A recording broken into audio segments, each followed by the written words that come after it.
بسم الله الرحمن الرحيم. حبايبنا طلاب ثانويه عامه، طلاب ثانويه عامه، طلاب ثالثه، طلاب ثانيه، طلاب اولى، الفيديو بتاع النهارده ان شاء الله فيديو بسيط جدا، صغير جدا ان شاء الله، مش هنكمل مع بعضنا كده نص ساعه، ساعه الا ربع بالكتير قوي قوي، لكنه مهم جدا جدا جدا، بسيط جدا ومهم جدا لدرجه انك ممكن بعد ما تسمع الفيديو تقدر تحل سؤالين في امتحان ثانويه عامه من غير ما تاخد منهج ثانويه عامه. تخيل، لان في بعض الحاجات في امتحان ثانويه عامه واقفه على اساسيات معينه، اساسيات خدتها في ثانيه وفي اولى، اساسيات ولا ثانيه ولا اولى بالبديهه كده، حد عايز يحول من وحده لوحده وهو يسالك في ده في امتحان جامعه، في امتحان ثانويه عامه. اذا تركيزك معايا كده تلت ساعه، نص ساعه، مفتاح مهم جدا. ركز معايا وسمي الله، فيديو في غايه الاهميه، فيديو في غايه الاهميه. بسم الله الرحمن الرحيم، صلوا على رسول الله وركز معايا يا باشا.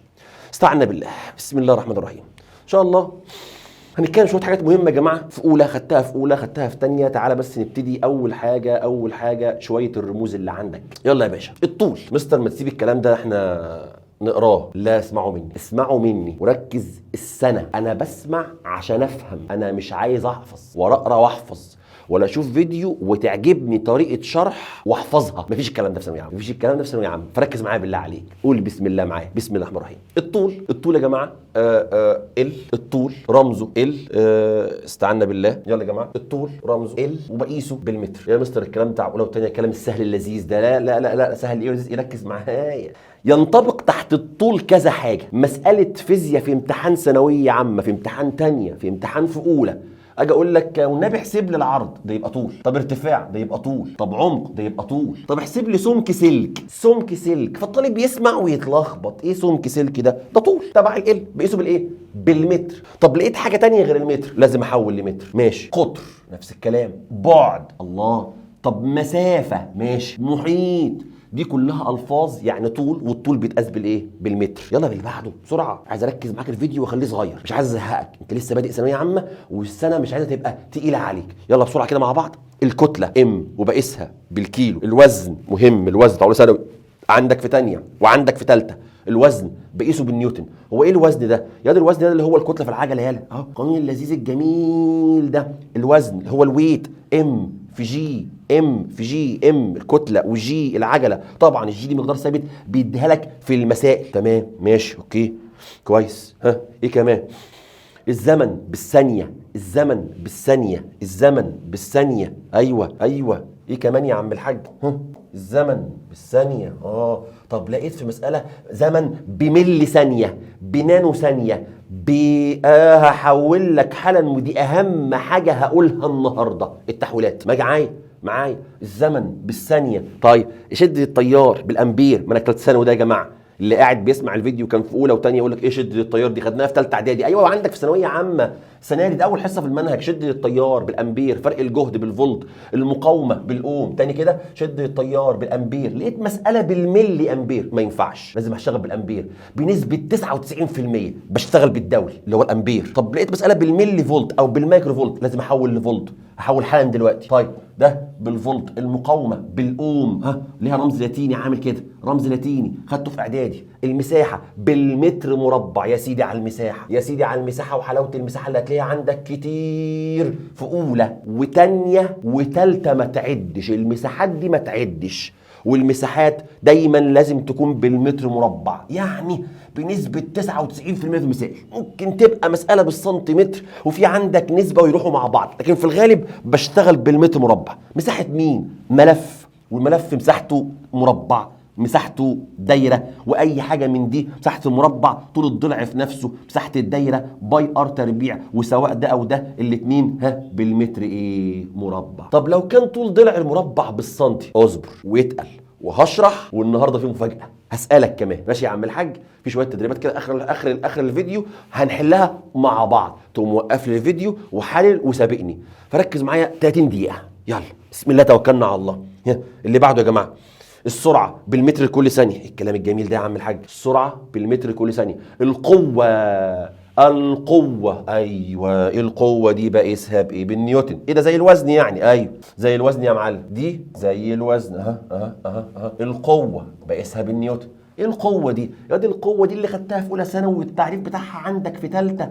القوة هي المعدل الزمني للتغير في كمية التحرك. خليك فاكر التعريف ده عندك في تانية وعندك في ثالثة، عشان لو حد قاعد بيسمعني رايح تانية وكمان يركز معانا بالله عليك. يلا، هو اكتر ثالثه، اكتر اللي قاعد بيسمعني هم طلاب ثالثه. اف بتساوي المعدل دلتا تي الزمني، ايوه دلتا تي للتغير في مين؟ كميه التحرك. اهي تحتيها اهي كميه التحرك اللي هي مين؟ كتله في سرعه. تمام، كتله في سرعه، فيبقى التغير زي ما هو ودلتا تي، وهنشيل بي ونحط ام في في. الله، مش في على تي دي يعني عجله، فيبقى ام ايوه ام دي، واضرب في على تي دي اللي هي مين؟ العجله.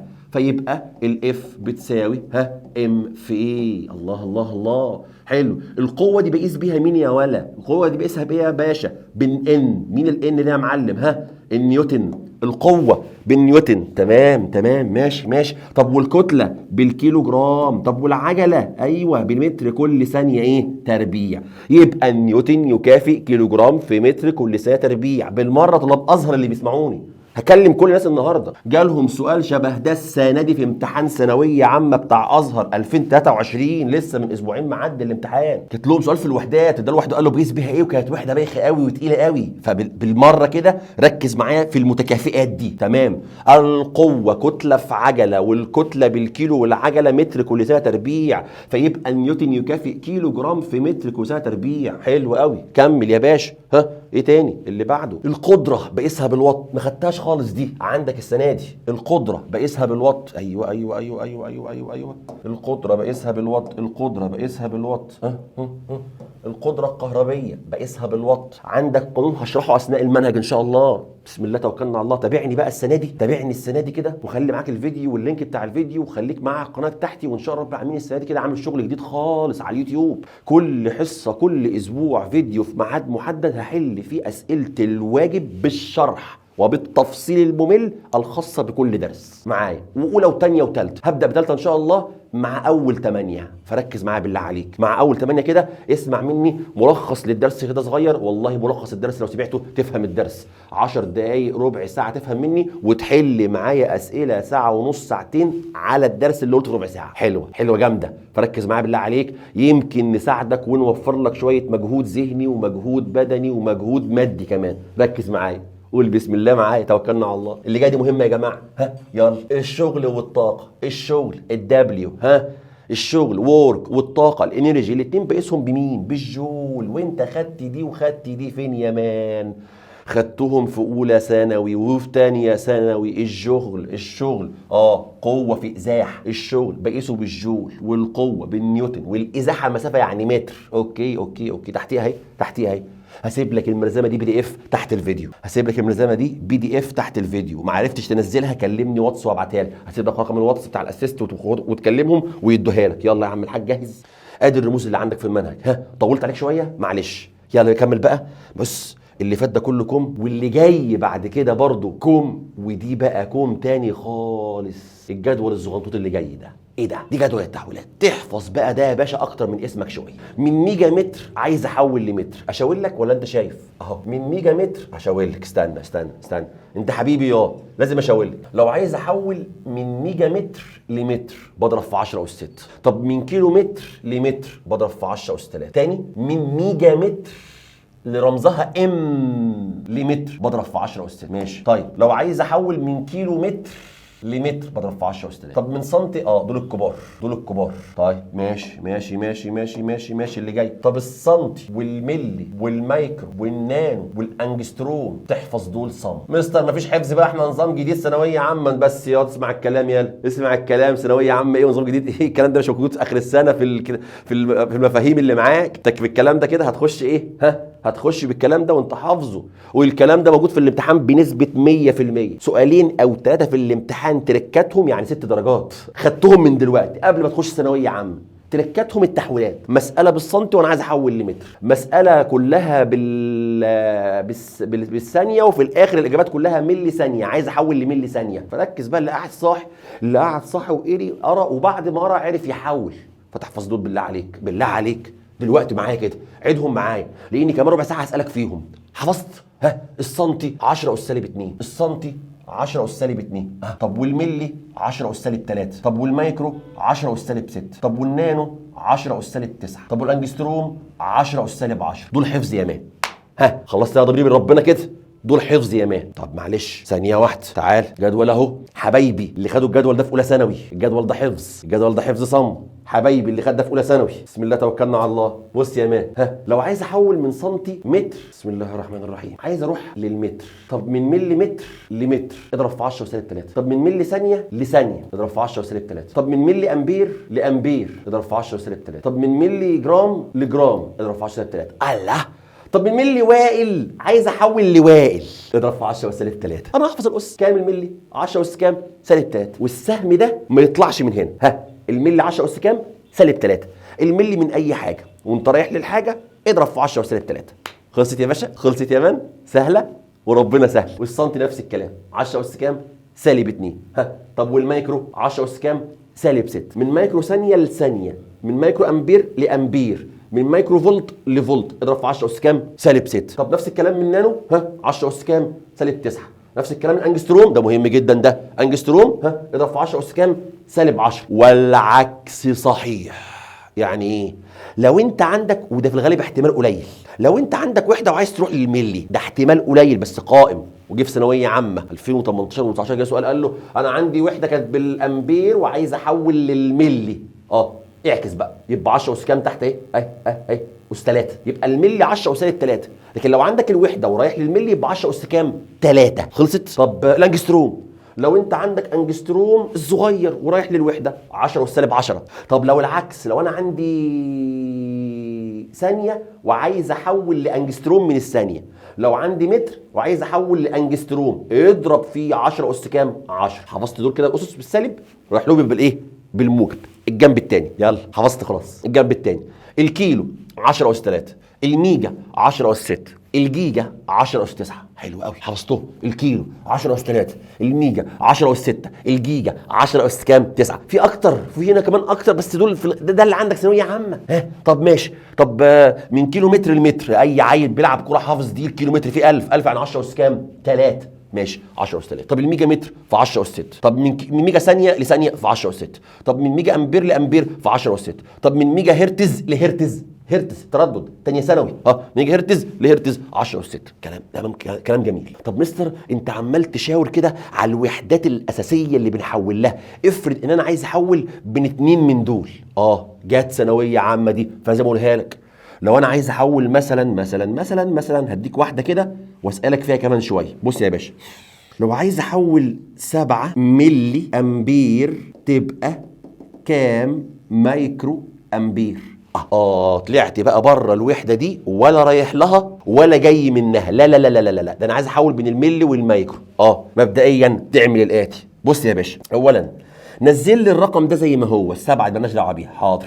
وبعدين تضرب لي في الاساس اللي هو ثابت فيهم كلهم 10 اس 10 اس 10 اس. اس كام؟ شايف بقى الملي والمايكرو؟ اطرح لي الاسين اللي انت حافظهم من بعض. يعني ايه؟ هو الملي انت حافظه 10 اس كام؟ سالب 3. والمايكرو انت حافظه 10 اس كام؟ سالب 6. تعرف بعد اذنك، معلش والنبي عشان خاطري ريحني كده، تعرف تطرحهم لي من بعض؟ يعني ايه؟ اطرح لي السالب 3 بتاعت الملي اللي عندك ناقص السالب 6 بتاعت المايكرو اللي انت رايح له. اطرح اللي عندك ناقص اللي انت رايح. انت عندك ايه؟ ملي ورايح لمين؟ للمايكرو. اطرح كده يا عم الحاج. فسالب 3 سالب 6 يطلع كام؟ 3. يبقى 7 في 10 اس 3. ما فهمتش دي؟ حاضر والنبي ما انت زعلان مني. تعال، انت زعلت مني معلش. تعال زعلان تعالى يا حبيبي، اسبقني بقى وحل دي لو انت من اللي فهمت. ما فهمتش اسمع الشرح تاني. تعالى يا باشا، لو انا عايز احول 1/10 ملي جرام تبقى كام نقط؟ كيلو جرام. والله الواد اللي في اولى ثانوي اللي قاعد بيسمعني ورايح تانية هيحلها، اللي اصغر منك، وانت خدتها في تانية كتير وخدتها في اولى كتير. يلا، سمعت انا قلت ايه من شويه؟ انت داخل بقى ثانويه عامه مركز معايا صح ولا مش صح؟ سمعت انا قلت ايه من شويه؟ نزل الرقم زي ما هو. كام الرقم؟ 1 من 10. 1 من 10 كمل، حط الاساس 10. 1 من 10 في 10. ماشي. 1 من 10 في 10. 1 من 10 في 10 اس كام؟ هات الاس اللي عندك والاس اللي انت رايح له واطرحهم من بعض. انا داخل امتحان ثانويه عامه حافظ بقى. ده مين الام سمول دي؟ ده ملي. طب الملي انا حافظه 10 اس كام؟ -3. مين اللي هناك ده؟ الكيلو. طب الكيلو انا حافظه 10 اس كام؟ 3. طب ما تطرحهم من بعض. حاضر. -3 -3 يطلع كام؟ -6. حط هنا -6.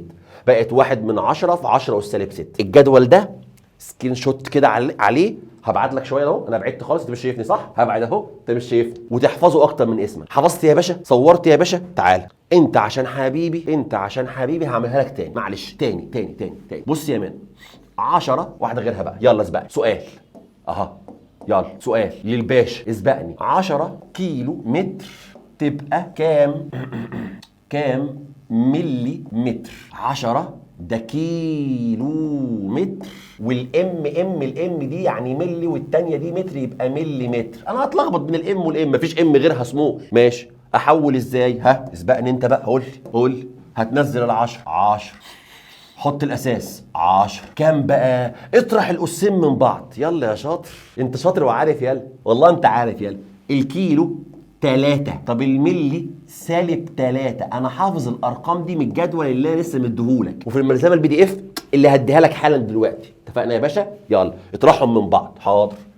3 -3 ها يطلع كام دي يا باشا؟ 6. حطها هنا 6. بقت 10 في 10 اس 6. خلاص، باقي الفيديو اللي جاي سهل، واللي عدى سهل.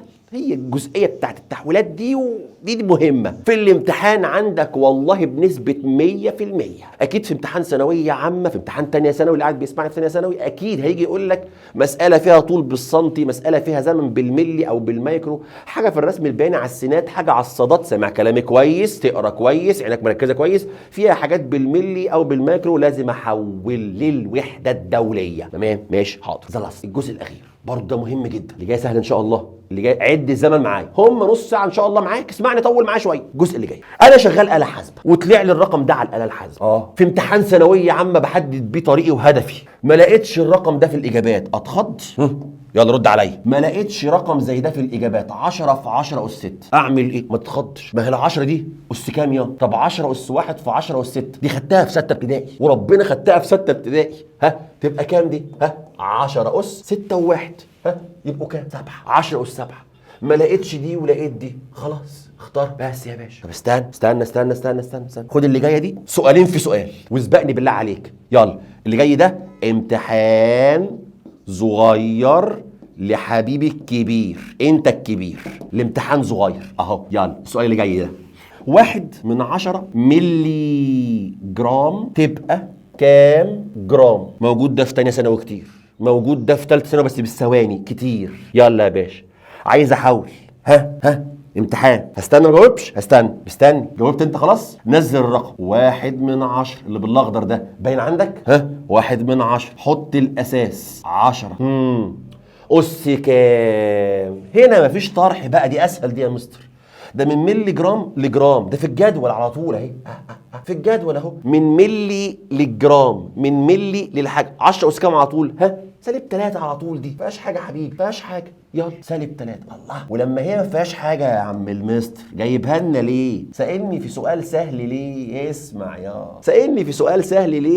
يا ولا. عشان الرقم ده لو انت شغال في مساله طول بعرض 3 اسطر وتعبت وطلع عين اهلك في المساله بعد 3 خطوات 3 قوانين ولقيت الرقم ده طلع لك آلة حاسبه، بس ما لقيتش الرقم ده في الاجابات. اسمع بقى، ثانويه عامه 21 22 23 اكتر من سؤال في الامتحان العيال بتجيب الاجابات صح ومش لاقيه الاجابات. ما تتخضش. ايه ده؟ والله ما تتخض، موجوده بس بشكل تاني. لا اما انت طالب شاطر فتعرف تحول الرقم اللي معاك لارقام تانية وتلاقيها في الاجابات، لا اما انت طالب فهلاوي. اسمع النصيحه اللي جايه دي، تمسك الاجابات الف وحطها على الآلة الحاسبة ودوس يساوي، دوس اس دي لغاية لما تجيب لها رقم بديل تحط تحتيها ب امسك اجابه الرقم اللي مكتوب في ب، حطه على الاله الحاسبه، بفرض ان ده السؤال الصعب اللي وقف قدامك. مش عايز اضيع وقتي، هو لو ده السؤال الصعب هاخره اخر الامتحان، هاجله اخر الامتحان. اجلته وجالي خلاص انا مركز معاه، لا انا لا هو، فاضل لي ربع ساعه، نص ساعه، وفاضل لي سؤال واحد، لا انا لا هو. امسك الارقام ا ب ج د واحول الارقام اللي مديهاني لبدايل تانية، دوس يساوي او اس دي، هات بدايل اكتبها تحتيها، شوف مين فيهم شبه اللي عندك. وفي الغالب انت شغال صح وجبت الرقم صح، بس هو بيلعب على حته مستويات. للاسف دي مش مستويات. ايه المستويات في انك تبقى جايب لي رقم وانت مدوني بشكل مختلف؟ ايه المستويات في كده؟ ايه الذكاء في كده؟ دي مش فيزياء كده، معلش بعد اذنك، ده ذكاء رياضي وانا اصلا طالب علم علوم. ده مثلا ذكاء في التركيز وانا داخل امتحن ثانويه عامه، مش داخل امتحن امتحان قدرات. في فرق، ده امتحان ثانويه عامه ولا قدرات. بعد اذنك، انا راجل داخل طب، بتسالني ليه في الحاجات دي؟ راجل داخل حقوق ولا داخل مش عارف، تسالني في الحاجات دي ليه؟ فركز معايا في الامتحان. اديني بقول للاسف ركز معايا، يا رب الحل ينسلح ان شاء الله هينسلح. يلا نحاول الرقم ده ازاي بقى؟ الطالب الذكي اللي هيشتغل آلة حاسبة ويجيب الإجابات ويجرب فيها، برافو عليك. طب واحد تاني موسوس عايز يشتغل على الرقم ده ويجيب له بدايل، حاضر. 1/10، اسمع بقى اللي عايز يفهم، اسمع بقى اللي عايز يفهم. 1/10، مش ال1/10 ده يعني 1/10 في 10 أس كام دي يا باشا؟ -3. طبعا أنا بشرح فطولت ولا طويل ولا حاجة، كلام سهل. مش ال1/10، ال10 دي في المقام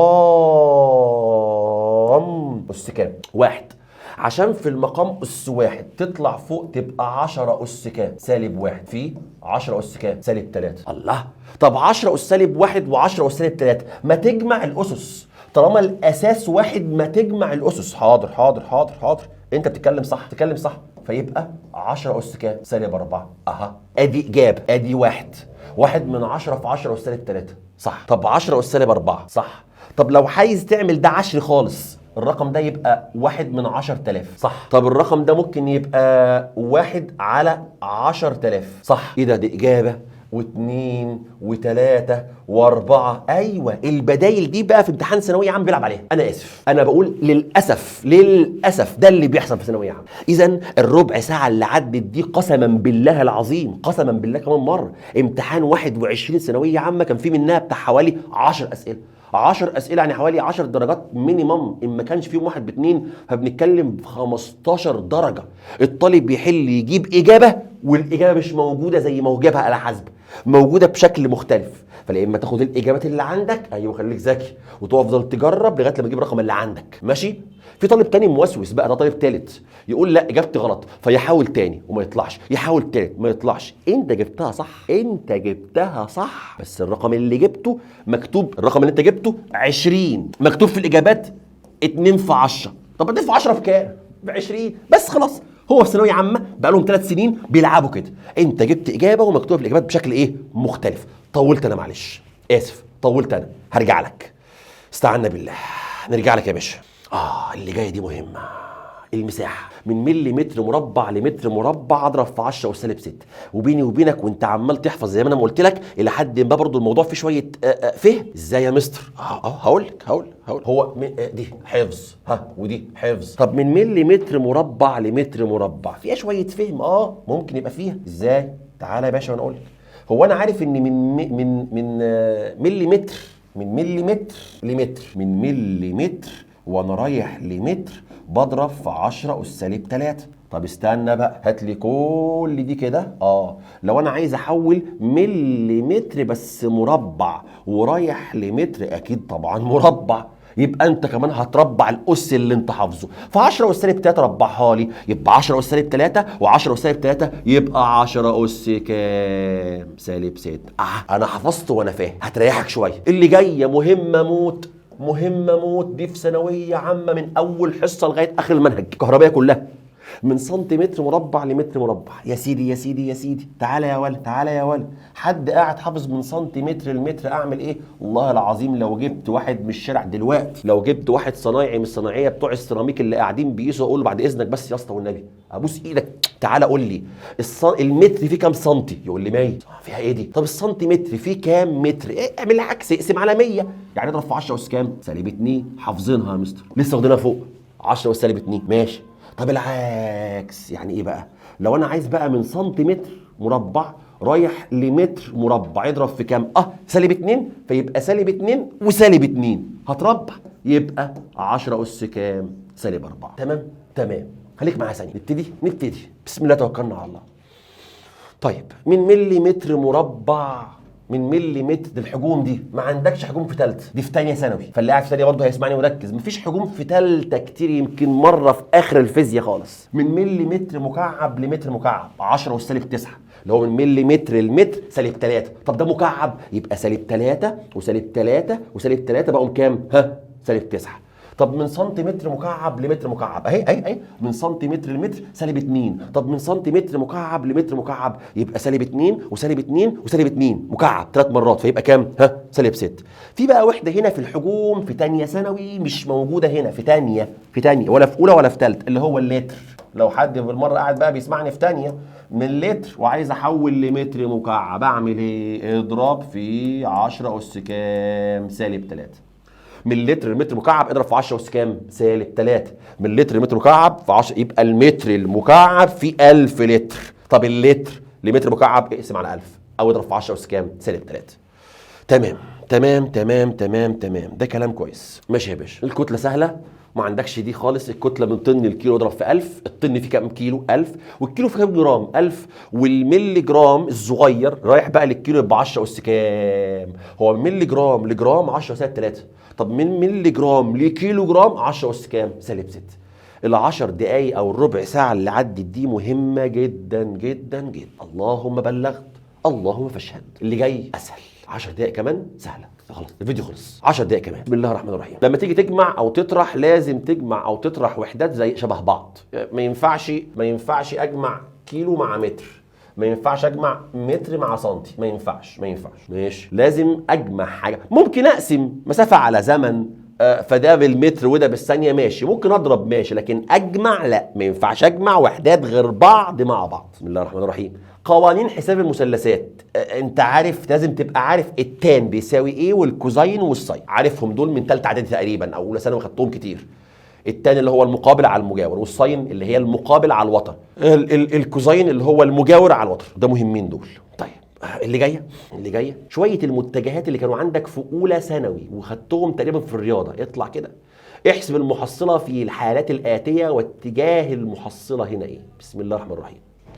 احسب المحصله واتجاه المحصله هنا ايه. ركز معايا دقيقتين وبعد دقيقتين هسالك. ركز معايا دقيقتين وبعد الدقيقتين هسالك يا باشا. بسم الله الرحمن الرحيم. عايزين نجمع مين؟ متجهات. ايه دي متجهات دي؟ الكميات المتجهه. ايه الكميات المتجهه دي؟ القوه كميه ليها مقدار وليها اتجاه اسمها كميه متجهه. الازاحه كميه متجهه. السرعه كميه متجهه. وعندك شويه كميات متجهه السنه دي كتير، تتفاجئ بقى بحاجات كتير. هيجمع لك حاجات كتير مع بعض كميات متجهه. ماشي اوكي. عايز ده اعمل ايه؟ انا مش فاكر. حاضر افكرك. لو عندك في الشارع عربيه، ركز بقى معايا عشان ده هيبقى مفتاح لثالثه اولى. لو حد قاعد بيسمعني في اولى يعني ممكن يبقى قاعد بيسمعني في اولى.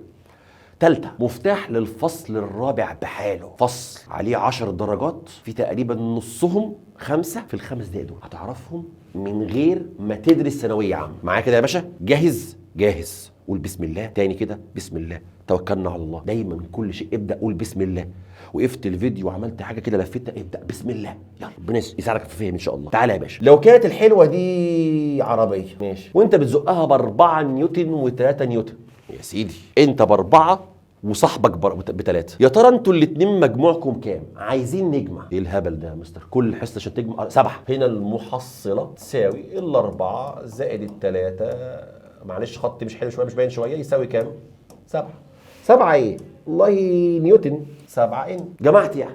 طب فين الاتجاه؟ حاضر. الاتجاه العربيه تمشي كده، الاتجاه الازرق ده. انا بزق ب4، صاحبي بيزق ب3، مجموعنا كام؟ 7. فيها حاجه دي بس معايا. اجمع 4 و3 هنا عربيه. وانا بزق ب4. ايوه. انا بزق ب4 وصاحبي بيزق ب3 بس استغبى جه زق عكسي. انت رخم ما عندكش دم. اجمع ايه؟ اجمع انت بتفتح الباب بقوه 4 واخوك الصغير بيقفل الباب بقوه 3. بس انتوا الاتنين عكس بعض، بينكم زاويه 180. تبقى المحصله هنا ايه؟ اطرح. ايه المحصله دي يا مستر؟ يعني المجموع. اطرح. دول عكس بعض، طرحهم بكام؟ 4 ناقص 3 يطلع 1. الله، نيوتن دي قوة. عشان عندك في ثالثة ثانوي هتجمع فروق جهد، هتجمع مقاومات، اجمع. طالما متجهات هتجمع متجهات ماشيين مع بعض، زاوية قايمة عكس بعض هتجمع بالطريقة اللي قدامك دي. لو مع بعض هتجمع جمع جبري، لو عكس بعض هتطرح. يبقى المتجهات لو مع بعض هتجمع، لو عكس بعض هتطرح. طب هنا الاتجاه يمشي ازاي؟ مهمة الاتجاه دي. هيمشي مع الأكبر. مين الأكبر ده؟ اهو يمشي كده. يمشي بقوة كام؟ 1. 1. طيب بس هنا كده هيمشي هنا بقوة كام؟ 7. هنا الأربعة والتلاتة 7، هنا الأربعة والتلاتة بقوا كام؟ 1. طيب ادي عربية، جسم في البيت، ترابيزة في البيت، وربطتها بخيط وبشد كده بقوة 4، وصاحبي بيشد كده بقوة 3. تمشي العربية ازاي؟ استنى بقى، ده هنا ولا هجمع ولا هطرح. اولا بسألك سؤال منطقي لو قاعد مش فاكر القوانين. تمشي العربية دي؟ طبعا تمشي، في 2 بيزقوها. طب تمشي مع ال4 ولا مع ال3؟ تمشي بين البنين، تمشي كده، ويبقى ده هو اتجاه المحصلة. الله الله الله الله. طب نجيب ده ازاي؟ فيثاغورس. من الاخر ومن غير ذكر قواعد وقوانين، ده فيثاغورس. هتربع وتربع وتجمع تحت الجذر. طب عايز تفتكر؟ افكرك بسرعه، مش عندك في ثالثه، انت تشتغل الجمع على طول. حاضر. لو عايز تفتكر افكرك، تعالى حبيبي افكرك يا باشا. لو عايز تفتكر احنا كنا بنقفل شكل رباعي الاخضر ده كده. ودي 3، يبقى اللي قدامها دي كده كام؟ 3، ودي 4. الثلاثه هي ب4، 4 و3 وبينهم زاويه قايمه. اقدر اجيب الوتر من الاخر. فيثاغورس. حلو. يا ترى يا هل ترى اللي قاعد سامعني يقدر يجيب المحصله هنا ازاي؟ اهي يلا ربع ربع واجمع تحت الجذر 4 و3. ايه يا مستر دي احنا حافظينها دي. 4 تربيع زائد 3 تربيع يساوي 16 و9 يبقوا 25 تحت الجذر، يبقى جذر 25. يا عم احنا حافظين دي والله العظيم، حافظين دي. كام دي؟ 5 نيوتن. كام دي يا عم الحاج؟ 5 نيوتن. الله. اخر حاجه تقدر تجيب لي اتجاهها؟ مهم ده. ايه اتجاهها؟ شمال شرق. لا يا حبيبي، شمال شرق ايه؟ انا مش قاعد في المركب في وسط الميه هنا. انا عايز الزاويه الحلوه دي، انا عايز الزاويه الحلوه دي. بص اشاور لك اشاور لك اشاور لك اشاور لك بص الزاويه اللي بالبرتقالي الجميله دي سيتا.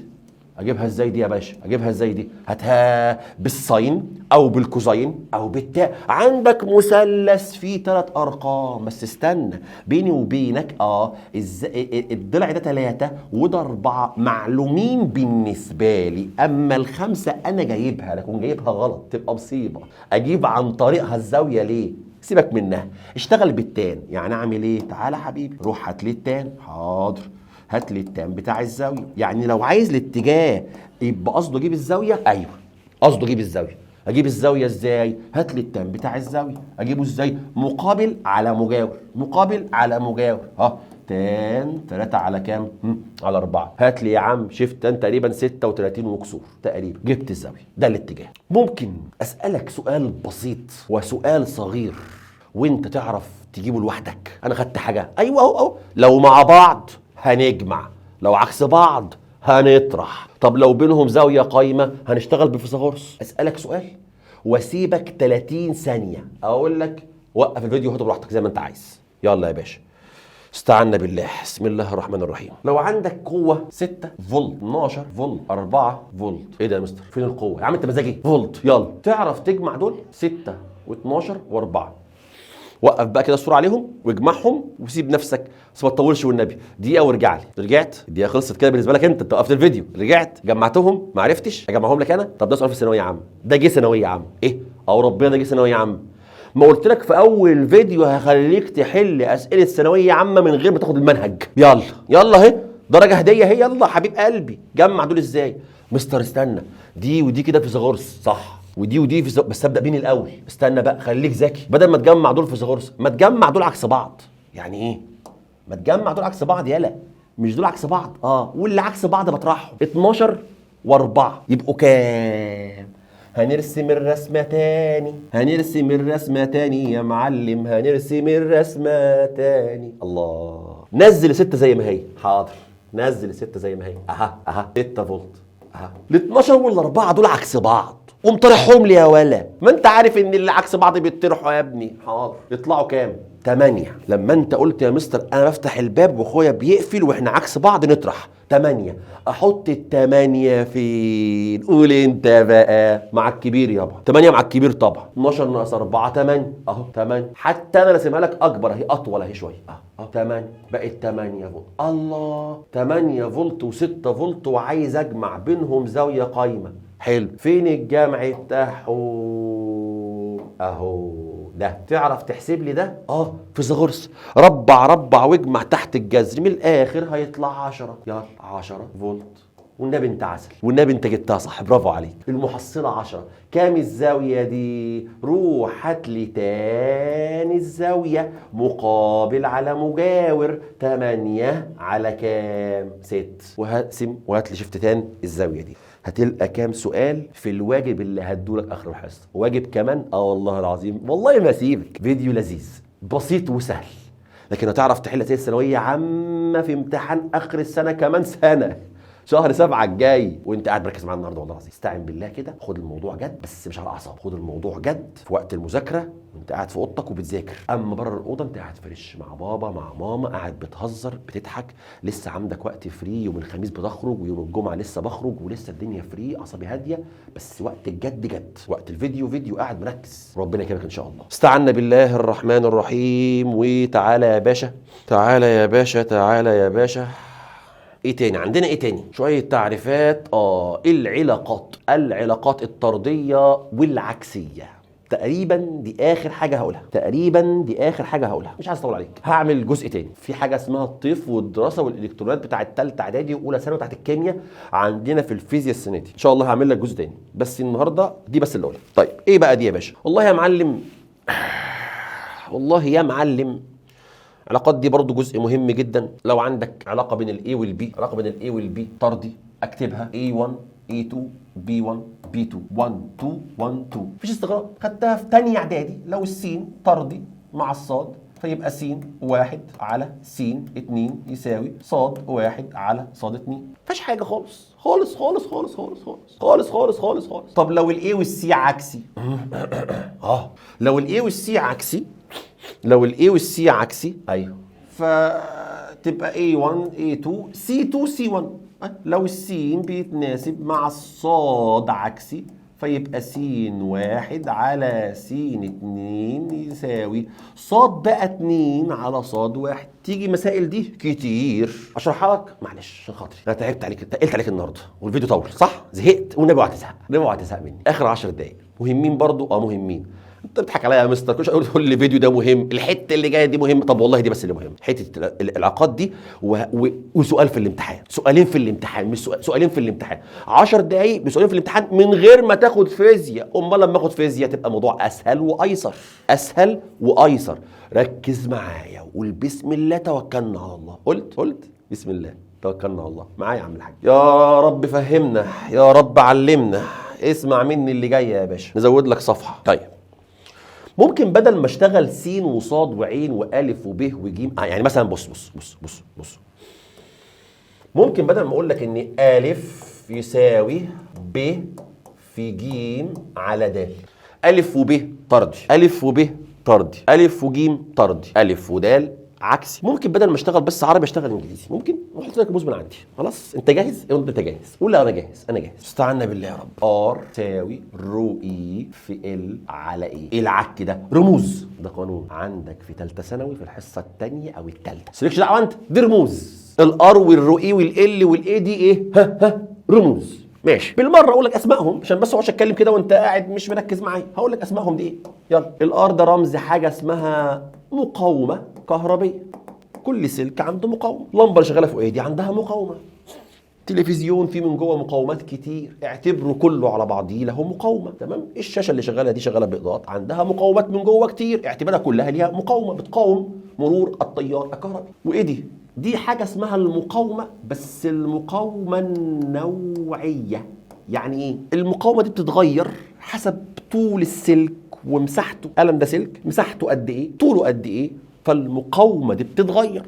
اما المقاومه النوعيه فهي مقدار ثابت، حاجه ثابته، ثابت تناسب. فاكر ثابت تناسب؟ فاكر مين بتاعت الرياضه بتاعت اعدادي؟ كلام سهل اهو. ثابت تناسب، ماشي. ثابته يعني دي. ايوه. ال ده قلته لك النهارده، اول دقيقه في الفيديو، ده الطول. وايه الايه ده؟ دي المساحه. خدناها النهارده، خدنا ال دي النهارده والاي دي النهارده، حاجه بنطبق على درس النهارده. تمام. الار واي دي المقاومه النوعيه، ماشي. الار دي المقاومه الكهربيه، اوكي ماشي. استاذنك بس في حاجه صغنطوطه كده معايا والنبي، استاذنك. طب مركز معايا والنبي، مركزه معايا. ما انت كمان مش مركزه، ماشي. نساوي، استعنا بالله يا رب يا معين. الرؤي المقاومه النوعيه اللي هي حاجه ثابته، طول السلك. طب الايه؟ مساحه مقطع السلك. ومساحه مقطع السلك اللي انت شايفه قدامك ده اعتبره سلك نحاس ماشي فيه تيار كهربي رايح ينور اللمبه اللي فوقيه ديت. ايوه، السلك ده مساحته ايه؟ اجيبه لك كده. شايف دي كده قدامك دي دايره، مساحته دايره. يبقى ليه طول وليه مساحه، وهتعرف بعد شويه هجيب له حجم، فيبقى مساحه في طول في الفيزياء بقى نفسها ان شاء الله. ماشي يا باشا، استعنا بالله. ايه بقى المساحه دي؟ باي ار تربيع. مساحه السلك دايره، فيبقى مق تربيع. غلطان انا كده يا مان؟ قانون فيزياء قدامك لذيذ اهو، نعلم لك عليه. ده قانون بجد، يعني مش رموز قايلها كده بشكل، لا دي رموز بجد، ده قانون. اسالك دلوقتي حوالي 10 اسئله والفيديو خلاص 10 اسئله عشان اشغلك معايا وما تزهقش. هحل معاك سؤالين واسيبك ال8 تسبقني. فكره حلوه؟ تشاركني، عايزك تشاركني. قول بسم الله، يلا. استعنا بالله، توكلنا على الله. يلا السؤال الاولاني. هو قبل بس ما اسال، هو علاقه الار بالرؤي ملهاش علاقه عشان ده مقدار ثابت. صح. طب علاقه الار بالال طردي. طب علاقه الار بالايه عكسي، يعني لما الطول يزيد المقاومه تزيد. من غير فيزياء كده، انا فاهمها من تانية ثانوي ومن اولى ثانوي. طب الار والايه عكسي، لما المساحه تزيد، لما السمك يزيد المقاومه تقل. وهنشرح ده بالتفصيل ليه في الفيزياء. خليها النهارده كده علاقه رياضيه، دي رياضه. انا استبدلت الايه بالباي، والباي رقم، والرقم زي ما انت عارف مقدار ايه ثابت، يبقى الار نص القطر. ده نق صح. يبقى علاقه المقاومه ار ونص القطر عكسي، بس عكسي مع مين؟ مع مربع نص القطر. اوكي. تعرف تكتب لي شويه قوانين هنا؟ انا صغير اعرف. لو عندك سلك ليه مقاومه وجبت سلك تاني اطول شويه، المقاومه هتزيد. تعرف تكتب قانون؟ اعرف. بسم الله الرحمن الرحيم. لو عندك سلك ليه مقاومه اسمها R1 5 اوم 6 اوم، اتغيرت بقت R2 عشان طوله زاد، كان L1 بقى L2. انا عملت ايه؟ R1 R2 L1 L2 عشان علاقه طرديه. غلطان انا كده يا عينيا؟ صح ولا لا؟ طيب ممكن تقول لي علاقه الار 1 لو زادت او قلت بقت مقاومه جديده، ايه بالمساحه؟ A2 A1. طب مع نص القطر، حاضر، R1 R2 مع نص القطر عكسيه، فيبقى R تربيع بس اعكس 2 1. الله، ليه قلت R1 R2 R1؟ ليه؟ عكسي اهو، بسط ومقام، عكسي. موضوع بسيط. بس تربيع ايه؟ تربيع. ماشي. ادي ده. ممكن بعد اذنك تدخل لي الحاجات دي مع بعض؟ يعني ايه؟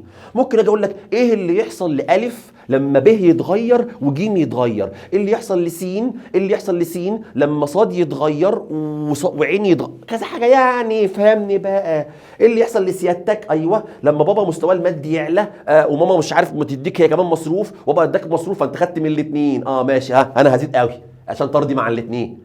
ركز بقى، انا هنا الار دي طرد مع واحد وعكس مع الثاني. استعنا بالله. اذا ممكن اقول لك ان R1 على R2، ايوه شد، L وال وA وA. ال طردي 1 2 والA عكسي، فيبقى 2 1. افرض في مساله جبت لك سيره للار وقلت لك نص قطره زاد نص قطره قل، حاضر. R1 R2 تساوي، ايوه هنشد L1 L2 والايهات هتبقى باي ار. شيل الباي مع الباي مالكش دعوه بيها، فار تربيع. بس الار والار سمول دي نص القطر، علاقه ايه؟ اهي بسط ومقام دي عكسيه، فيبقى R2 وار ايه 1. الله حلوين دول. انا كده دخلت في منهج ثانويه عامه. الكلام ده هتلاقيه متكرر عندك كتير طول المنهج باختلاف الرموز. تيجي في، تيجي اي، تيجي ار، تيجي حاجه اسمها اكس ال، حاجه اسمها اكس سي، حاجه اسمها اف التردد الفريكونسي، حاجه اسمها نيو، بص يجي زي ما يجي. لو انت مركز معايا 5 دقايق تعرف الطردي والعكسي وتعرف تعمل قوانين. وامتحان اخر السنه لو انت قاعد معاك القانون طلع منه علاقه، يسالك يقول لك مين زاد مين قل، اعرف افكر زي ما انا عايز. فين ال10 اسئله اهم جايين. هسيب لك الصفحه دي هرجع لك كمان شويه، ركز معايا. بسم الله الرحمن الرحيم. ار بتساوي رو اي في ال على ايه، او بتساوي رو اي في ال، هنشيل الاي دي ونحط باي ار تربيع. ادي القانون اللي قلناه من شويه. وخليك فاكر ان الرو دي اسمها مقاومه نوعيه، ودي مالناش دعوه بها مقدار ايه ثابت. ان الحلوه دي هنا مقدار ايه ثابت. وان الار دي اسمها مقاومه، والمقاومه طردي مع الطول، والمقاومه عكسي مع الاريا مع المساحه، والمقاومه عكسي مع الراديوس اللي هو نص القطر، بس عكس مع مين؟ مع مربع نص القطر. ايوه بسم الله الرحمن الرحيم. الاسئله جايه. ماذا يحدث للمقاومه؟ ده السؤال الاولاني. السؤال الاولاني ده في حسبه 6 لوحده، ماشي كده؟ ماذا يحدث للمقاومه ار عندما، يلا 1 2 3 4 5 6. وعشان الناس المبتدئين نبدا بالسهل بل بالتافه ونخش على التقيل. يلا يا عم جاهز؟ ايه اللي يحصل للمقاومه ار؟ ايوه ايه اللي يحصل للمقاومه ار؟ ايوه عندما يزداد الطول للضعف. ايه اللي يحصل للمقاومه ار لما الطول يزيد للضعف؟ اعلمك. اسمح لي على الاول سؤال احله انا، والتاني احله انا، والتالت والرابع والخامس والسادس لوحدك. جاهز؟ قول لي بسم الله زي ما علمتك. قول بسم الله. بسم الله. حاضر. بص يا معلم، تكتب القانون ار بتساوي ادي رو اي في ال على ايه. حاضر. ادي رو اي وال على ايه؟ يلا يا باشا يساوي مين اللي اتغير؟ الطول زاد للضعف.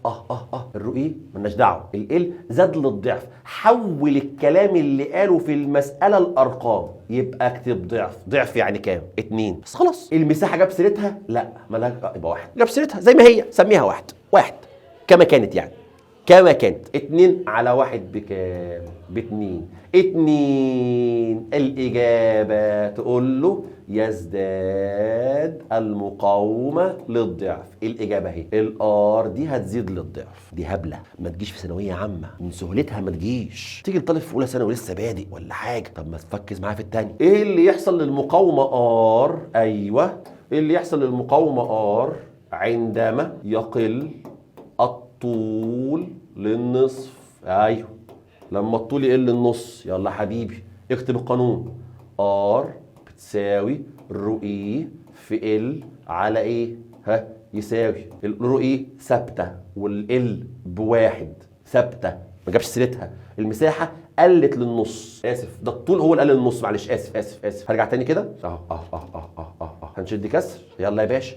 الرو اي مالناش دعوه بيه ثابت. هنقف ولا حاجه ولا نكمل؟ هنقف. طب نقف ثانيه. بسم الله الرحمن الرحيم. طب شباب انا مسحت السبوره وهعيد سؤال تاني عشان خاطر الناس تركز معايا اكتر واكتر. يلا يا عم الحاج 6 اسئله وعايز انا احل 2 وانت تكمل وتحل لوحدك. السؤال اللي هقوله ده كده رياضه بتاعت اعدادي، سيبك من الرموز اللي على السبوره دي رموز وحش. والسؤال ده كده لما تفهمه هتحل سؤالين اخر السنه من غير فيزياء. جاهز؟ بسم الله. ما هقرا لك عشان خطي وحش معلش، هو الكلام ده كله في الملزمه PDF اللي هديها لك ماشي، بس انا قلت اشرح كده والخبط معاك كده على السبوره. يلا يا باشا. ماذا يحدث في الحالات الآتية؟ ايه اللي يحصل للمقاومة ار دي؟ ايوه اللي هي واقفة على الرؤي، لا ثابتة، واقفة على ال طردي وعلى الاي عكسي. ماشي. لما الطول يزيد للضعف. حاضر. لما الطول يزيد للضعف اكتب لي القانون كده. ار بتساوي الرؤي في ال على ايه؟ مستر ايه الرموز دي؟ يا ابني ايه مساحه؟ انت نسيت ولا ايه؟ وايه اللي يعني طول؟ والرؤيه دي حاجه اسمها مقاومه نوعيه مقدار ثابت. ماشي. اكتب اللي حصل وحوله الارقام في السؤال. هو جاب سيره الرؤيه قلنا مقدار ثابت، جاب سيره الايه؟ لا جاب سيره ال. الطول زاد للضعف. خلاص شيل طول واكتب ضعف يعني كام؟ 2. والمقام ما حصلوش حاجه يعني 1. 2 على 1 بكام؟ ب2. ايه اللي طلع ده؟ 2. تبقى الاجابه تزداد المقاومه دي للضعف. فاقدر كده اقول لك بالفم المليان كده، ايوه بالفم المليان كده، تزداد يزداد المقاومة اللي هو الرمز الجديد ده النهارده ار لمين؟ للضعف. تاني انت تهت مني، ايه التاني؟ طب لما الطول يقل النص، حاضر. لما الطول يقل النص، حاضر. يلا يا باشا، فين القانون؟ ار بتساوي رو اي في ال على ايه. اكتب القانون اللي انا حافظه، داخل الامتحان حافظه، صح كده؟ الرو اي ما جاب ثابته. طب والال قل النص، اكتب نص. طب والايه؟ ثابته. ثابته يعني واحد. نص ما جاب سيرتها، يعني نص على واحد بكام؟ بنص. حصل ايه للار؟ قلت النص. فتقول له في الامتحان، ايوه تقول له في الامتحان تقل للنص. هتلاقيها في الاختيارات، تقل للنص ولا تزيد للضعف ولا تقل للربع ولا تقل الكام؟ النص. يلا ساعدني بقى واسبقني في رقم 3. هقراها لك واقفل الفيديو فكر. لما المساحه تزيد للضعف، فيديو ايه اللي اقفله يا مستر؟ دي سهله اهي ار بتساوي رو اي في ال على ايه؟ دي علاقه عكسيه. فلما المساحه دي تزيد للضعف المقاومه تقل النص. طب خليها رياضه، حاضر خليها رياضه. المقام ده جاب سيرته يبقى واحد، والايه زاد للضعف، اكتب ضعف يعني 2. كام الرقم ده كله؟ نص. الار بقت نص، فتقول له تقل للنص. اللي جاي يا حبيبي، يلا يا باشا اللي جاي يحصل ايه؟ المساحه تقل النص. المساحه تقل النص، لما المساحه دي تقل النص المقاومه تزيد للضعف. علاقه عكسيه يا عم، خليها ارقام، حاضر. ار بتساوي الرو اي مالناش دعوه بيها، ثابت. طب والال ما جاب سيرتها يبقى واحد. والمقاومه دي والمساحه اللي تحت دي تقل النص، اهو نص. ما انت عارف ان الاتنين دي مقام المقام هوب يطلع، بس بقت كام؟ 2. ده رقم صحيح يبقى يزداد. لو رقم صحيح يبقى يزداد، لو كسر يبقى يقل. ماشي، يزداد للضعف.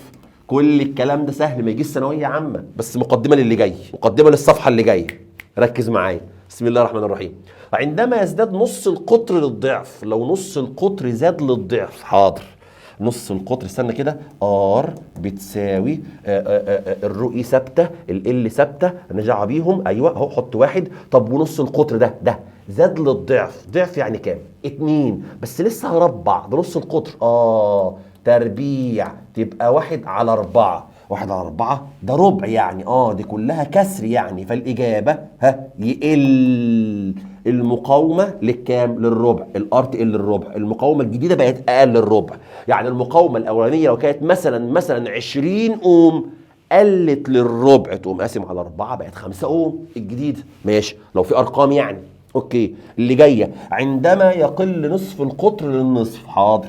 الار بتساوي الرو اي اللي فوق ده ثابت مالناش دعوه بيه، ال ده ما جاب سيرته ثابت مالناش دعوه بيه. طب وتحت الار قل النص، اكتب نص. طب ربعها، حاضر ربعت نص. تربيع النص بقى كام؟ استنى كده، واحده يا مستر النبي. ادي 1. تربيع النص ده كام؟ ربع. الربع ده ال4 دي مقام المقام هوب يطلع بسط، بقت كام؟ 4. رقم صحيح، يبقى اول كلمه اقول له يزداد المقاومه ار كم مره؟ 4 مرات. تيجي دي في ثانوي. الكلام دول سهلين، تخبي الاجابات وتجيبهم لوحدك، تخبي الاجابات وتجيبهم تاني لوحدك. طب خد اللي جايه دي كمان، بسم الله الرحمن الرحيم. بص يا باشا، يلا يا مان. ايه اللي يحصل؟ كمل نفس السؤال. 7 8 9 10 اهو، زي ما قلت لك 10 اهو. ماذا يحدث للمقاومه ار علما بان، والنبي ما انا سايبك ومفكرك، علما بان الار بتساوي رو اي في ال على ايه، او رو اي في ال على باي ار تربيع. ماشي، ايه اللي يحصل لما الطول يزيد للضعف ولما المساحه تقل النص؟ ما تخافش اهي، ار بتساوي، حول لارقام. لما الطول يزيد للضعف، الطول يزيد للضعف، الطول يزيد للضعف، الطول يزيد للضعف. الاربع اسئله فهموا الطول يزيد للضعف. مركز معايا، تعرف تكتب، توقف الفيديو وتحل لوحدك. رقم 7، الطول يزيد للضعف. يلا زي ما علمتك، والله زي ما علمتك، اكتب ضعف. طب ولما المساحه تقل النص، شيل المساحه اهي ايه الاريا دي وحط نص. نص بقت 2 على نص، 2 على نص، فالاتنين تطلع فوق، تبقى 2 في 2 بكام؟ ب4. رقم صحيح يبقى ازداد، فاقول له الاجابه هنا الاجابه يزداد المقاومه اللي انت بتسالني عليها، اللي هي الار اللي بره دي، كام مره؟ 4 مرات. والنبي بقى اسبقني بالله عليك، هتجيب ان شاء الله 7 8 و9 و10، تجيب الثلاثه لوحدك وتاخد فيهم 3 من 3. يلا لما الطول يزيد للضعف والمساحه تقل، المساحه برضه للضعف. حاضر حاضر حاضر حاضر. ادي ار، اكتب القانون، والطول في البسط زاد للضعف اكتب 2. طب المساحه للضعف اكتب 2. 2 على 2 فيها كام؟ 1. ايه ده؟ ايه اللي حصل؟ تفضل المقاومه زي ما هي، 1 ده يعني زي ما هي. فالاجابه اقول له هنا تظل ايه؟ تظل ثابت. هنا هقول له تظل ثابت. الله يا سيدي، حد سخن؟ حد وقف الفيديو؟ وقفته صح؟ جبتها صح 8؟ ما جبتهاش ما تزعلش، هات 9. يلا هات 9. ايه اللي يحصل لما الطول يزيد للضعف؟ انا عامل نقطه هي الطول يزيد للضعف ونص القطر يزيد للضعف. حاضر. ار اللي هي المقاومه تساوي الطول في البسط يزيد للضعف، حط 2 ماشي، ونص القطر يزيد للضعف. نص القطر اهو زاد للضعف اكتب 2، بس لسه هربع اهي، يبقى 2 على 2 تربيع دي بكام؟ 4. بقت كلها ارقام اهي، ولا تفكر عربي خالص، انسى العربي خالص يا عم الحاج. 2 على 4 دي يعني كام؟ نص. المقاومه بقت نص، فالمقاومه الجديده تقل لكام؟ تقل النص. اقول له هنا المقاومه تقل لكام؟ للنص. يحصل ايه لما الطول يزيد للضعف؟ ايوه لما الطول يزيد للضعف، ايوه يا سيدي، ولما نص القطر يقل النص. ار يساوي ادي ال ادي ار تربيع. يلا لما الطول يزيد للضعف اكتب 2، ولما نص القطر يقل النص حط نص. بس هربعه خطوه خطوه عشان عارف ان حبايبي قاعدين في الحساب ايه حاجه جامده جدا. مره راح على نفسك. 2 على نص تربيع يبقى كام؟ ربع. طلعها فوق بقت كام؟ 8. الله، 8 رقم صحيح، فالاجابه تقول له يزيد. ما هو لو رقم صحيح يبقى يزيد، كسر يبقى يقل، واحد تبقى زي ما هي. طب صحيح ده طلع كام؟ ده 8. فتقول له تظل المقاومه، تظل تزداد ال 8 تزداد المقاومه 8 مرات. 8 مرات. تيجي دي في الامتحان، اشيل لك دي عشان لو خدت بس سكرين شوت كده الشاشه. ايوه، تزداد المقاومه كام مره؟ 8 مرات. وقف كده يا عم الحاج، ودول تجيبهم لوحدك مع ال6 اللي فاتوا يبقوا كام؟ يبقوا 10. خلصت. اخر ملحوظ. السؤال اللي جاي ده، بص يا مان، لو كان عندك مقاومه، هقرا لك السؤال. لو عندك مقاومه 2 اوم. حاضر. لو عندك مقاومه 2 اوم، سؤال سهل وصغير لحبيبي اللي مش صغير، حبيبي الكبير. بسم الله الرحمن الرحيم. يلا يا انسه، يلا يا كابتن. مقاومه 2 اوم، ماشي، عندي مقاومه 2 اوم، حط كده الرمز. عندي مقاومه بتساوي 2 اوم، ماشي. زاد الطول بتاعها 4 مرات، جبت مقاومه تانية السلك بتاعها زاد 4 مرات. بالمنطق كده يبقى اكيد عشان علاقه طرديه المقاومه تزيد 4 مرات، ماشي. وزاد نص القطر 4 مرات، ده نص القطر عكسي، فلما نص القطر يزيد اكيد المقاومه تقل. الله، ده مره زاد ومره قل، ايه بقى اللخبطه دي؟ تعال ما تزعلش، هريحك. فاكر القانون اللي قلناه من شويه والنبي افكرك بيه؟ تعالي يا صفحه كده، مش هكتبه تاني، لسه ارجع كمان واحده اهي. لو عايز تحط علاقة بين الار والال والار والاي، طردي وعكسي وطردي ونص القطر. طب عندك ار وال وار نص القطر، هي دي اللي هشتغل بيها، والنبي هي دي اللي بص اهي قدامك في الفيديو اهي. تعالى يا باشا، هعلمك انت لو نسيت تعمل ايه. تعال بص يا باشا، انا معايا القانون دخل بيه الامتحان اخر السنه. ار بتساوي رو اي في ال على ايه، بتساوي رو اي في ال، والاي دي اللي هي مين؟ باي ار تربيع. انا ما اعرفش الرموز دي حصه تاسيسيه لسه، مش عنك ما عرفتها كانها الف وب وج. خلاص كده يا باشا. تعالى يا مان، علاقه الار، ايوه، ار1 ار2 يساوي يلا جاهز معايا؟ الار والال طردي، فيبقى ال1 L2 في 1 2. طب الار ونص القطر، لا ده عكسيه، اكتبها ازاي؟ ار تربيع بس دي ار 2 ودي ار كام؟ 1. الله، ماشي. طب تعالى يا باشا نشتغل كده مع بعضنا. يلا، هو انت لو عايز تعوض، المقاومه الاولى كانت بكام؟ ب2. طب المقاومه الثانيه بكام؟ مجهوله. طيب مش هدي كسر. الطول زاد 4 مرات، يعني الطول الثاني قد الطول الاولاني كم مره؟ 4. يعني الطول الثاني قد الطول الاولاني كم مره؟ 4. تمام. شيل الطول التاني ده وحط 4 من الطول الاولاني وفوق الاولاني زي ما هو، فيروح الاولاني ده مع الاولاني ده ويتبقى 1/4. حاضر، 1/4 في ماشي. لسه عندي هنا في خش على اللي بعديه. نص القطر. سخنت معايا والله حلو، طب وربنا حلو. خش على اللي معايا بعديها.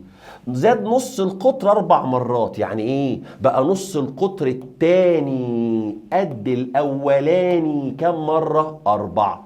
نص القطر التاني قد الاولاني كم مره؟ 4. نص القطر التاني قد الاول 4 مرات. طب لحظه معلش، هو انا بس قبل ما اشتغل واجي اعوض هنا ما تربع لي الطرفين دول ليه ان شاء الله؟ اصل انا لاحظت ان القوانين عندي فيها تربيع. ربع كده. نص القطر التاني قد الاولاني 4 مرات. ربع ده يبقى R2 تربيع. طب ربع الاربعه تبقى 16. R1 تبقى R1 تربيع. تهت. تعال تعال تعال تعال تعال يا حبيبي تعال. لما يبقى نص القطر الثاني يساوي 4 مرات نص قطر الاولاني بتربع الطرفين. ليه؟ قانون في تربيع. حاضر. يبقى R2 تربيع يساوي 4 بقت كام؟ 16. R1 تربيع. الكلام ده مش هيتقال في وسط منهج الفيزياء بالتفصيل. اسمعني بالله عليك، بالله عليك ركز معايا. الفيديو كله على بعضيه ساعه اهي، ساعه خلصت خلاص. ها يلا كده شيل لي R2 وحط 16. فين R2؟ اهي R2 تربيع 16 R1 تربيع. طب تحت R1 تربيع زي ما هي. تعالى بقى يا مان كده هتشيل لي R1 تربيع مع R1 تربيع. اتبقى فوق كام؟ 16 على 1. بقت كلها كام يا مان؟ 16 و4.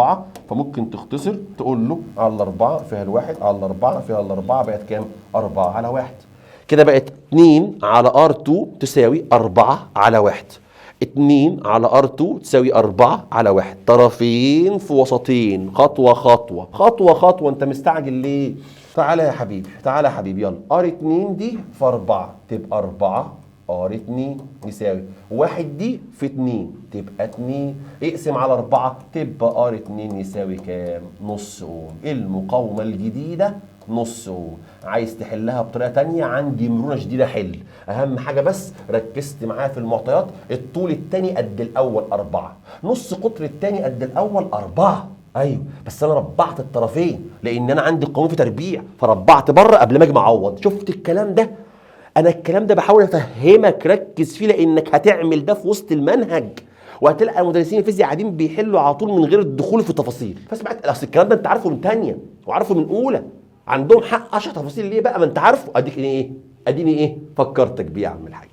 استعنا بالله الواحد الاحد. كفايه كده يا عم الحاج على علاقات. كفايه كده على علاقات. استعنا بالله. ايه كمان الارقام العشريه وتقرب. ودي قلتها اول الحصه، هتلاقي عندك في المزايا PDF وازاي اقرب ازاي. دي مهمه جدا. التحويلات جت تاني. القوانين مهمه جدا. قوانين اعداد يا جماعه اهي. قوانين المساحات والمحيطات، المثلث والمربع والمستطيل والدايره. الكلام ده انت قاعد حافظه. يلعب معاك في اي لعبه. واللي قاعد علم رياضه الكلام ده ينفعه قوي. اللي قاعد في علم علوم وفيزياء بس هينفعك طبعا. علم رياضه هينفعك طبعا قوي خالص. ماشي يا عم الحاج.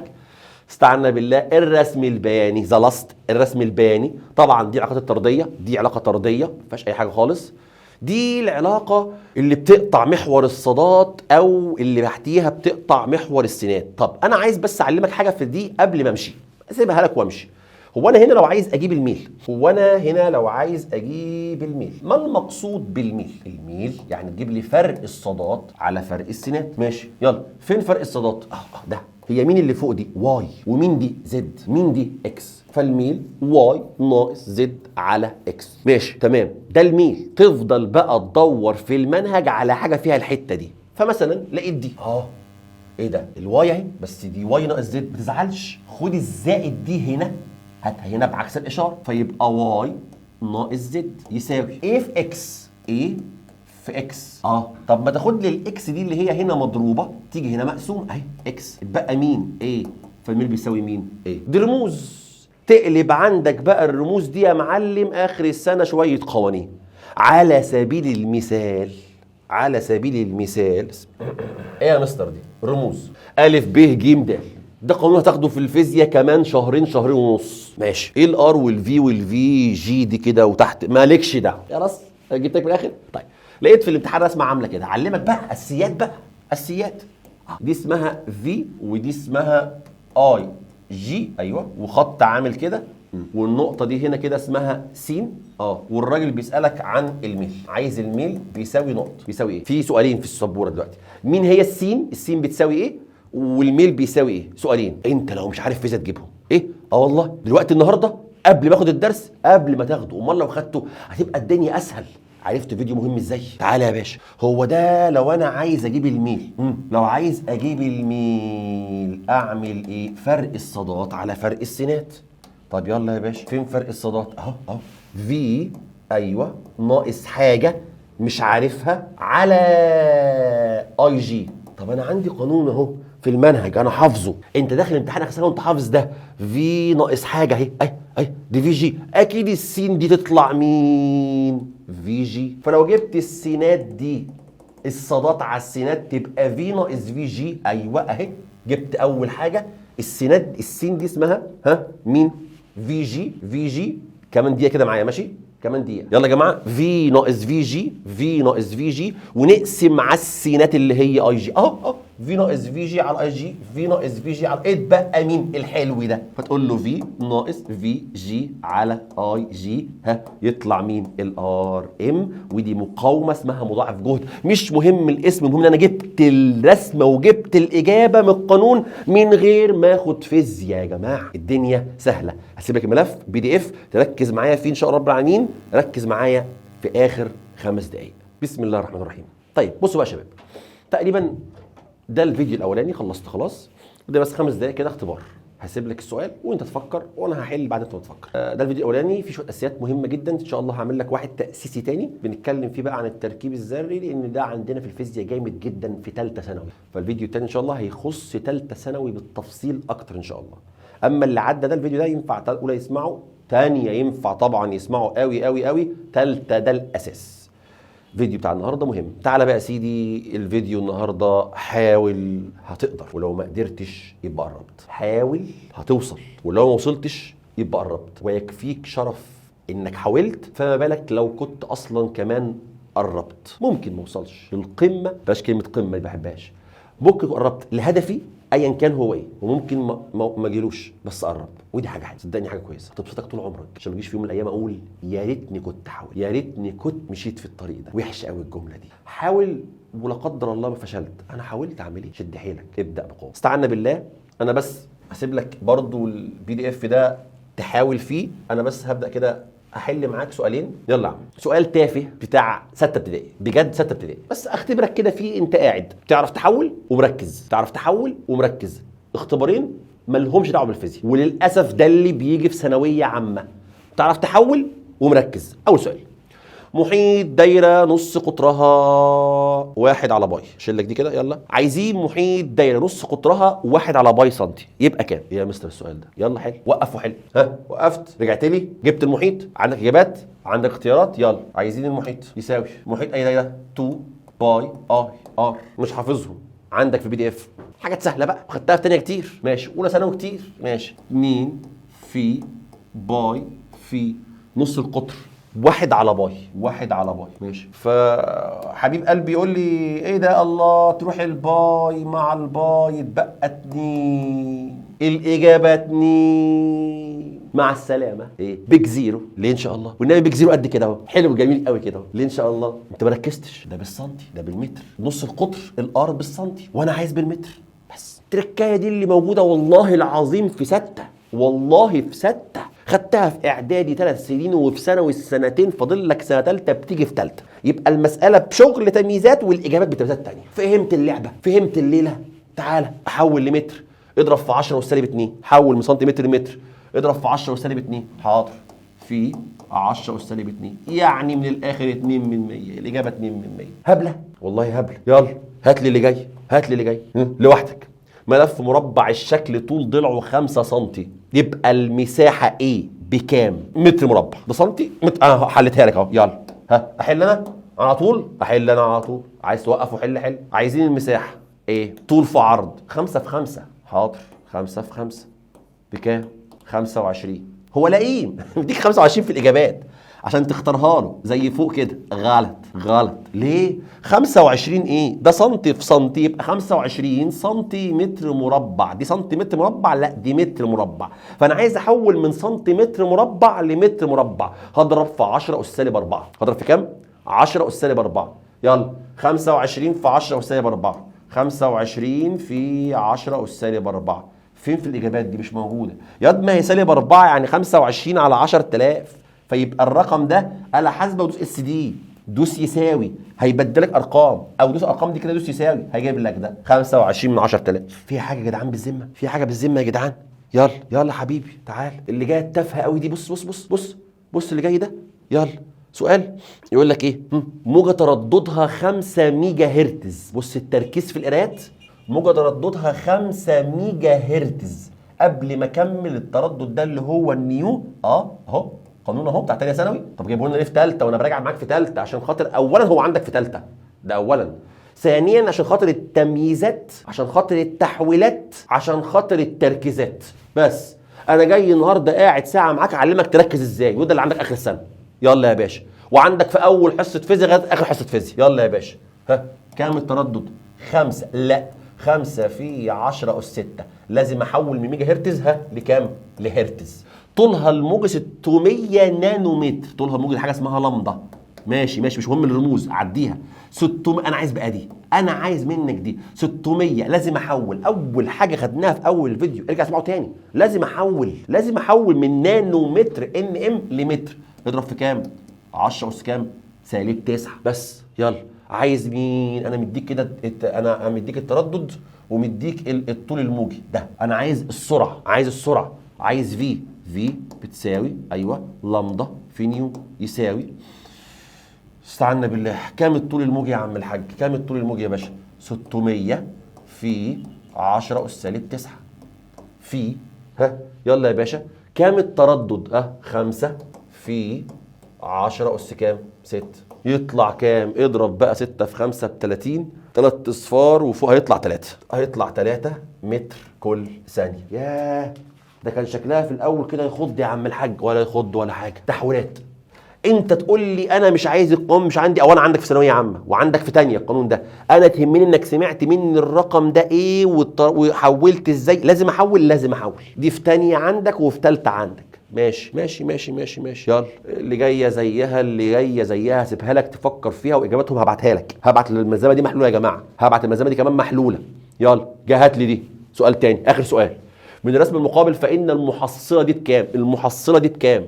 5 و5 10. صفر. نعم يا ابني صفر. 5. هو انت قاعد بتلعب مع اخوك الصغير تقول لي 5 و5 كام؟ اقول لك 10. 5 و5 10 وماشيين مع بعض، لكن لو عكس بعض هطرح يبقى صفر. فتركز في المساله. انا مديك جهدين 5 فولت و5 فولت، هم دول مع بعض يبقى اجمعهم يبقوا 10، ولا عكس بعض اطرحهم يبقى صفر، ولا عاملين زاويه قايمه. هعرف منين؟ هتعرف بقى في اثناء المنهج. بس المهم يبقى الفكره الرياضيه بتاعت النهارده دي عندك. النهارده مرسومه اهي. يلا 5 و5 عايزين نجمع. حاضر. 5 و5 يطلع الجمع اهو. تعال انت رايح فين؟ خد. يلا يا باشا. استعنا بالله. ده الجمع. دي المحصله. كام دي؟ ربع واجمع تحت الجذر. تطلع كام يا عم؟ سهله بقى. تطلع كام؟ ايه سهله بقى يا عم. 5 و5 يطلع يساوي المحصله. بص اللي جايه المحصله. ايوه جذر ربع ال5 25 ودي 25 يبقوا كام؟ 50. جذر 50. برافو عليك. لقيتها في الاجابات اختارها، ما لقيتهاش ما تتخضش. آلة حاسبه ودوس يساوي تاني هتجيبها لك 5 جذر 2. ايه ده؟ صح. هي دي ما لقيتهاش في الاجابات. دوس يساوي تاني. اسمع بقى، انا مش بشرح فيزياء النهارده. دي مش فيزياء، دي شويه كده العاب ارقام هي اللي عندك في ثانويه عامه وبيحطها بقاله زفت 3 سنين في قلب النظام الجديد. ماشي. آلة حاسبه يجيبها لك 7 و7 من 100. كل الكلام دوت شغال صح. ايه ده؟ كل ده والله العظيم دي شغاله صح ودي صح ودي صح.